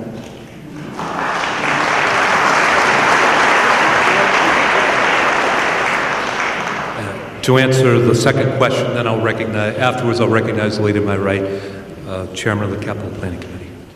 So I take part of the responsibility for some miscommunication between myself and the town administrator. We posted the meeting, and on the meeting post we invited Kevin Cafferty, but unfortunately the message didn't make it to him. Some of the questions that we had last night were if all the neighbors had signed on. One of the members of the committee also did some recognizance and went down and looked at the seawall, so we had some questions around which portion between which streets we had the map for the 760 feet that were potentially being replaced or repaired. So we were unclear on the actual amount that was going to be repaired. And we weren't clear on the amount of grant versus loan. So. Lady to my right. Good evening, Martha Cook, Acorn Street. I have a question. Is it possible, are we allowed to postpone this to December 3rd at the next special town meeting? No. Okay. I was hoping that would allow us enough time to... I like simple answers. Thank you. Is the receipt of the remainder of the easements the sticking point, and can we postpone this long enough to get those easements but not go through the entire winter risking further damage? Chairman Daley. Ms. Cook, the short answer is no. So that everybody understands, only today did we receive all the documentation from the state. All right? So, number one, the easements, we have commitments from a number of property owners, but not all. Once we get their commitments, we also have to get the easements. It's not a very simple thing you have to do. You have to be able to get the meets and bounds as to exactly what you're going to get on the properties. So we need to execute the documentation up first, pursuant to the state's mandate. Thereafter, we're going to get the easements. We're not going to take the money and we're not going to start doing any construction until all the easements are signed on. You can't do that. If it turns out that one of the property owners decides, no, I don't want an easement, you're not going to go on, the wall will not be built. Then we'll wait till the wall gets, shall we say, further decrepit and deteriorated, hopefully not from destruction, because if that's the case and we lose the state funds, then it's going to come down to you and me to pay for it. This is free money, it's 50% on the dollar, that's a lot. But if you don't want to vote for it, you don't have to, but the bottom line is you're kicking the can down the road. So I would submit to you that this is a good article. Now, there may have been miscommunication, and clearly there was, between these meetings, between the capital planning and then our DPW director. Had they had that information, I'm sure they'd be fully supportive of it. But you can't get the easements beforehand. You have to go get the documentation signed off with the state, then we're going to solicit it them. But the bottom line is we're not taking the money until we actually get everybody signed on. I hope that answers any ambiguities. Thank you. I just wanted to, before I recognize the speaker to my left, I just wanted to elaborate a little bit for the distinguished speaker who was at my right. No, I think is perhaps a too brief answer. The issue is that it wouldn't be on the warrant for the next town meeting. It's on the warrant for this one. So that's, I think, probably a more polite answer. Lady to my left. Yeah, Beverly Westerveld, 12 Harborview Road. This might have already been answered, but if we vote for the 4 million, if we go ahead with this, and we don't get all the easements, can that money be used on other parts of the seawall throughout part of the town? Chairman Denny. I wish the answer was yes. No, it cannot be used. It's only specifically for this location. Other questions? There being no one at the mics. This involves a borrowing which requires a 2/3 vote. All those in favor of the motion as presented signify by saying aye. Aye. All those opposed? So voted and declared unanimous. Article 16.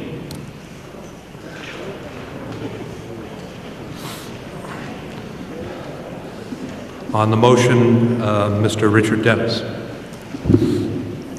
Thank you, Mr. Moderator.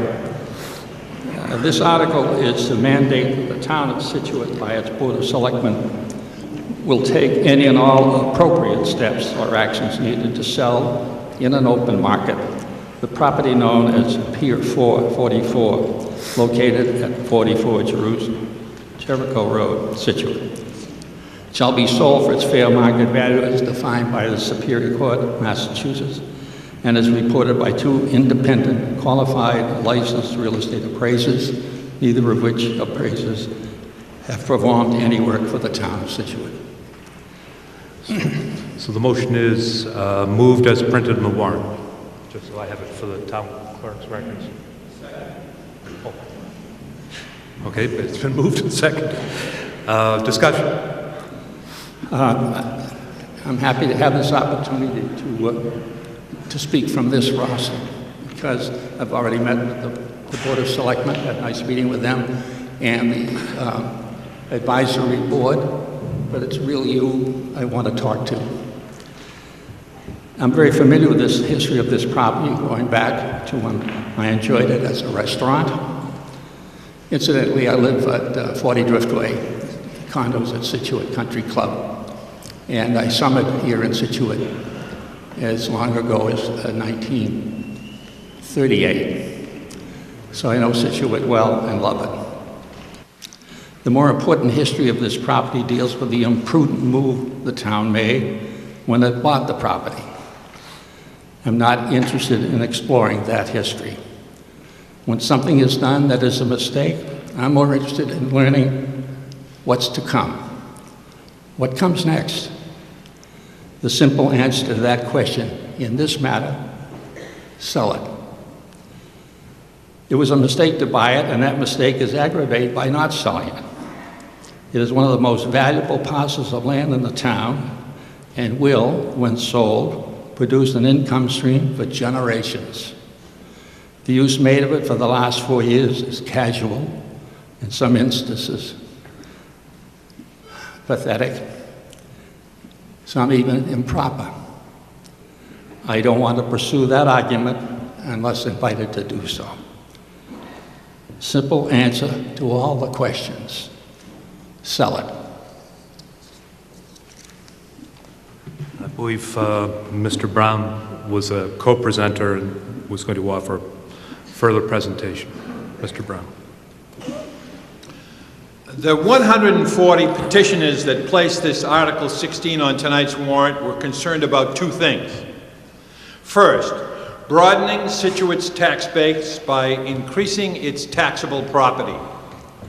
Secondly, reminding our advisory board and selectmen, and through them, the minority of residents that participate in town meeting, that Scituate cannot own every piece of desirable town property without placing a needless burden upon our middle-class taxpayers. In the coming years, Scituate will face the construction of a new library, a new town hall, a new middle school, a new security complex, and a new senior center. All this with the region's lowest percentage of taxable commercial real estate, 5.5%. To dedicate a $2 million parcel of non-taxable waterfront property to use as a leaky clubhouse, or a book depository, or a scenic overlook, or free parking for a nearby restaurant is irresponsible and unrealistic.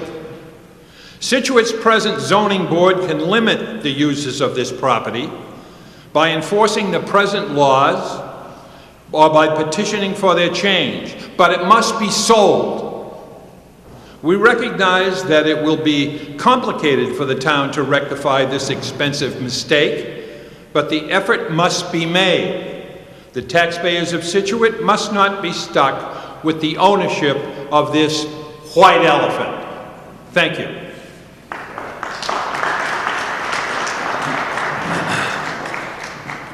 From the Board of Selectmen, Mr. Vignani.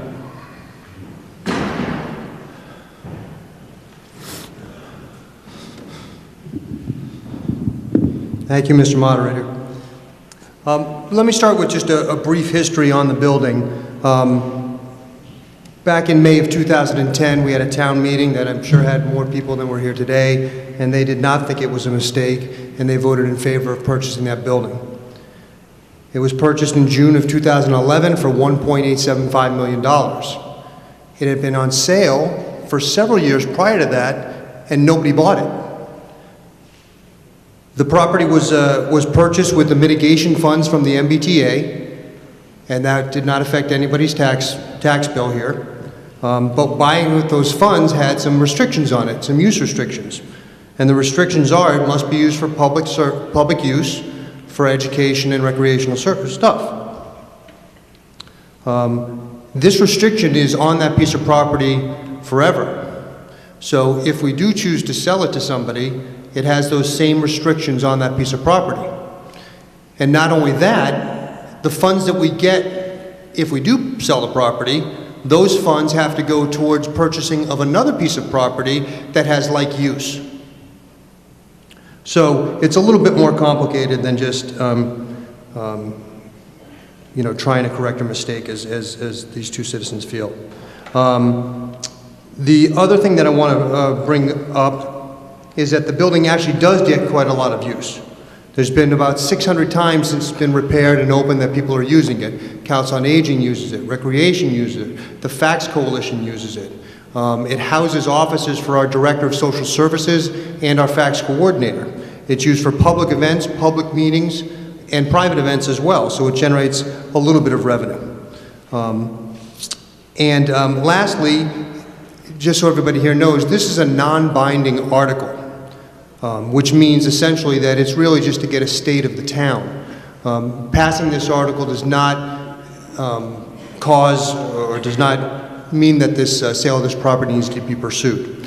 One thing that the petitioners or the people that put this together do have a good point. There are a lot of things that are coming before us, and we did create, as Mr. Danahy mentioned earlier, an alternative revenue source committee to look into other ways to get funding to help pay for these items that are coming down the road, which means using funds from the solar array, the wind turbine, the meals tax, and selling other pieces of property in town that aren't used or aren't being used like this one is and may be available for actual sale. The Board of Selectmen voted unanimously, well, I don't know if it would be unanimously, but 4-0 and 1 abstention on this article. From the Advisory Committee, Mr. Westort. Tony did a pretty good job of going over everything. The advisory board was 5-2 on this article. Basically, we disagree that the use is not pathetic. We thought 600 events for different types of groups was, that was pretty good to me. And then especially if the library has an opportunity, rather than pay, I'm not speaking for anybody, but a couple $100,000 to rent the space, if we could use it for 2 years and maybe use some of that money to fix it up so it actually is in better condition for us. Also, they didn't answer a lot of questions like, what do they think they're going to get? I mean, are you getting $2 million and we owe 1.8? Well, for 200 grand? I don't know, I'd probably keep it. So there was quite a few other things, like the tax roll. Okay, are they building condos? How much tax is that bringing in? Are you bringing in $20,000? I mean, there's just too many things that we thought weren't answered for us to actually support the article. The two people on the advisory board that were in favor of it obviously like the fact of the cash coming in, if we can get it, and if somebody does go to the legislator, and the possible increase in tax roll. But there are a lot of possibilities. So at this time, advisory vote, the majority vote 2-5 against the article. Members of the meeting, I believe that the petitioners and the opponents all concur that this is a non-binding vote, but what I've done is I've consulted with town council, and I'm going to ask town council to opine on a couple of matters just for clarity. One being whether this is a non-binding article, and then the other is whether there are restrictions, and if there are restrictions, whether and how they could be lifted.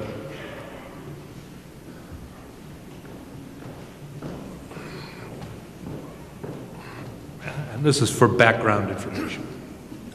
James Toomey, Town Council. First of all, this is non-binding. This is not the type of thing where the town meeting could mandate that the property be sold. It would be beyond the authority of town meeting. As to the restrictions on the property, as a condition of receiving the $1.8 million from the MBTA Greenbush Mitigation Fund, it was required that the property be committed to what's known as Article 97 land. Article 97 land has to be maintained in public use, and the use restriction that is on that not only is a real estate use restriction, but it's a restriction that's enforced by the amendments to the Massachusetts Constitution and can only be changed and removed by a 2/3 roll call vote of the legislature and with the approval of the governor.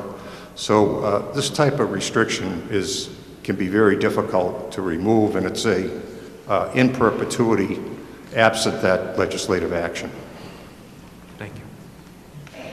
Discussion from the floor. The lady to my right, I believe you were waiting, and then the gentleman in the center, and then I'll go back to the petitioners. Good evening. Sarah Treeseyes, 32 Sherman Drive. I have my own history with Pier 44. When I first moved to Scituate in 1983, I think, I worked there for a number of years, as did a lot of my friends, and I suspect a lot of you or a lot of your children. Pier 44 operated for a very long time as a restaurant.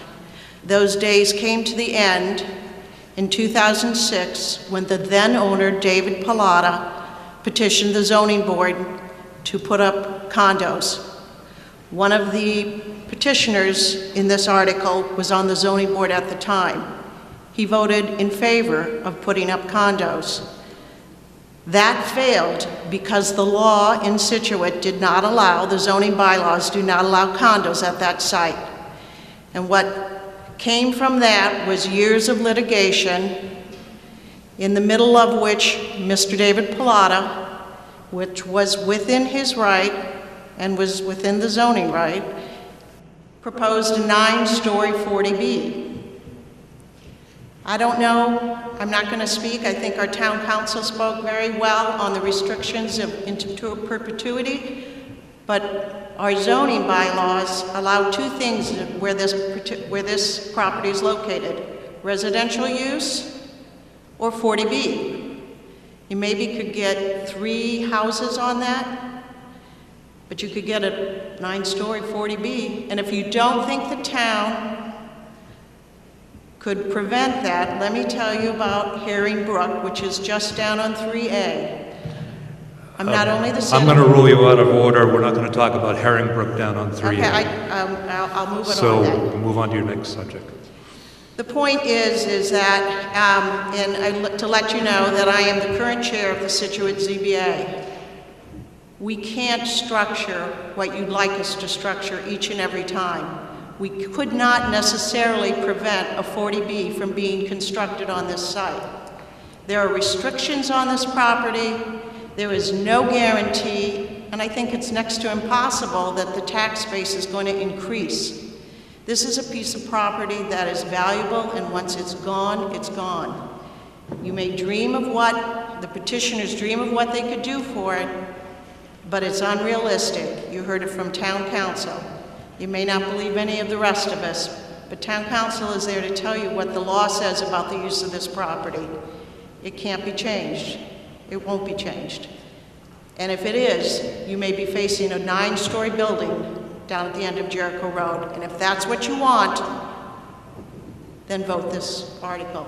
But if that's not what you don't, if you don't want that, vote no. Thank you.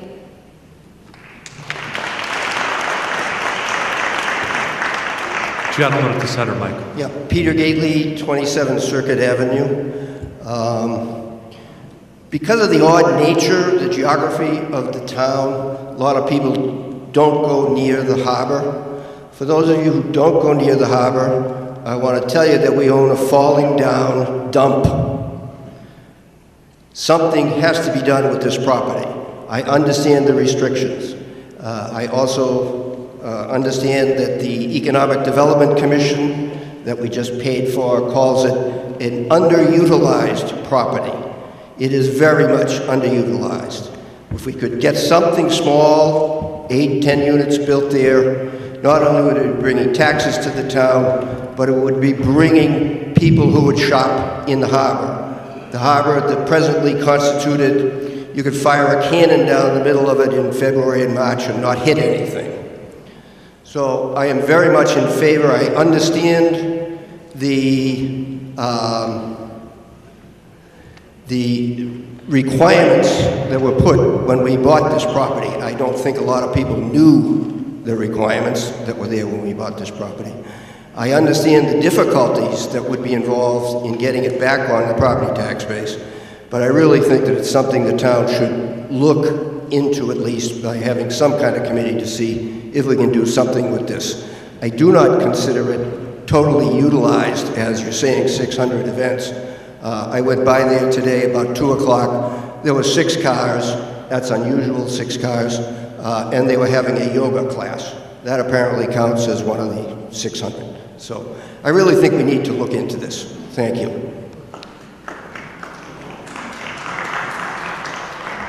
Gentleman to my left. Yes, my name is Al Needham at 10 Edgar Road, and there's a point that's being missed here completely. You can't place money values on some things that this town offers. I've only lived here since '77, and I truly appreciate the beautiful harbor that we have. There are only two places you can go to be comfortable and look at that harbor. One is this piece of property, the other is the lighthouse.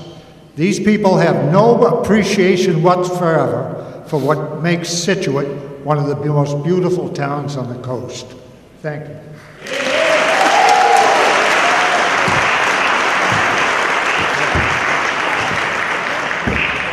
Lady at the center mic. Robin Glazier, 26 Persimmon Drive. Forgive me if this is a stupid question, but if the building were sold and we had to take that 1.8 million and buy another property, like I think Tony was saying, and what if there wasn't a property available and the money didn't get absorbed in that way? Would it have to go back to the MBTA who originally gave it? That's a lot of contingencies, but if someone wants to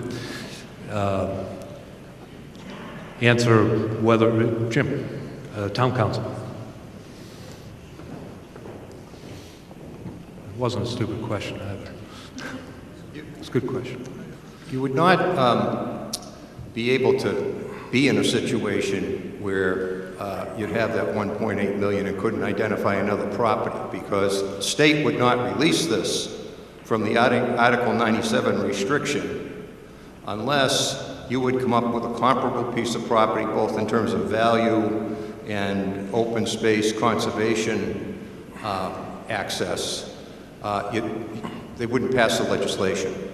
So you couldn't be in that situation unless you actually would have to make that exchange in order to make that legislation work.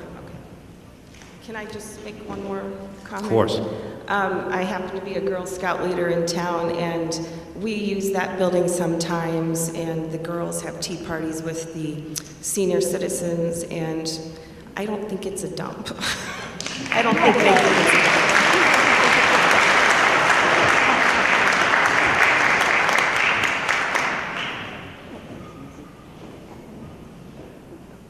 Gentleman at the center mic.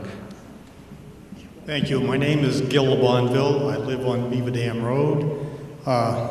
If these gentlemen had their way and had this 9-story building, whatever. Well, hold on. Just as a matter of clarity, I don't believe the article calls for a 9-story building. That's true, but the possibility. We want to keep it. Okay, what would the contingencies be for the additional traffic in that area, for instance? It's already pretty congested at times. Does anyone wish to answer the question? Oh, Mr. Dennis to answer the question. Go ahead. Notwithstanding the applause, I'd like to make a few more remarks. First of all, it's interesting for me, the article calls for mandate. The council says that you cannot tell them what to do. Did you hear that? How about that? Also, this is not exactly 9/11 that we're talking about. Mr. Dennis, if I may, I'll give you another shot at presentation, but if you could answer the gentleman's question. I believe the question was about potential impacts to the harbor of selling the property and putting some other use in place. The development would be what the market would suggest. I think the most likely use probably would be residential, but not necessarily. But what the market would suggest is what it would become. In that connection, can I answer something else that came earlier? Or wait. Go ahead. I was the one that's on the board. I did not vote in favor of that proposal. Nobody voted in favor of the proposal. The proposal the presentation by the developer, what never came to the board.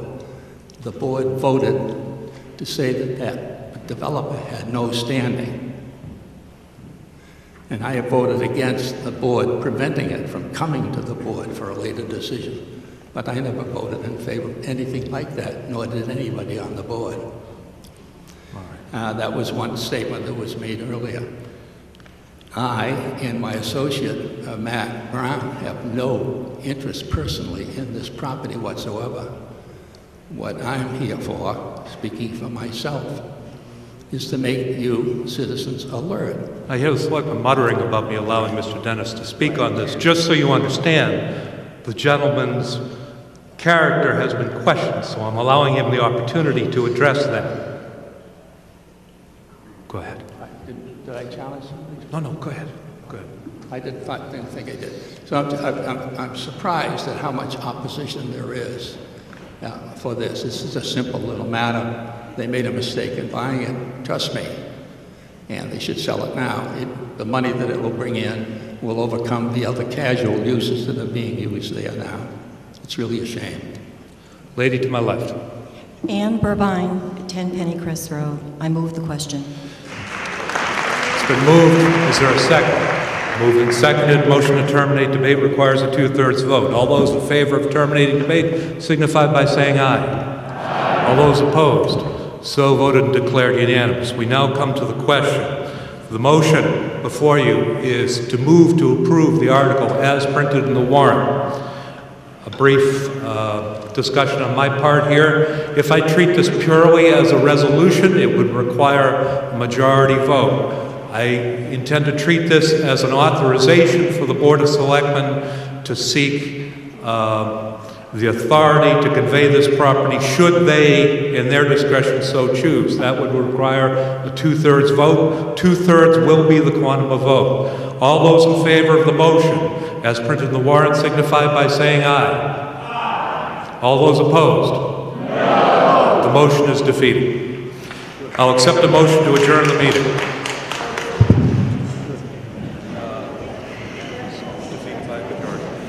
Been moved to adjourn, seconded. All those in favor signify by saying aye. Aye. All those opposed, this meeting stands.